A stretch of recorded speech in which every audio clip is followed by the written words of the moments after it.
Science-based solutions kontra baha. Yan ang target ng UP Resilience Institute sa pagpapalakas ng kanilang AI-powered flood forecasting platform na Project NOAA.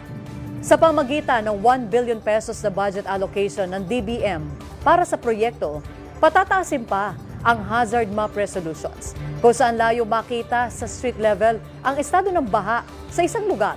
Kumpiyansa ang mga eksperto na magagamit ito ng mga LGU para sa pag-update ng kanilang evacuation areas at disaster preparedness measures. Kalahati rin ng budget ay ilalaan sa mga equipment gaya ng drones para sa mga state universities na kayang mag-identify ng mga undocumented waterway. We want to be methodical.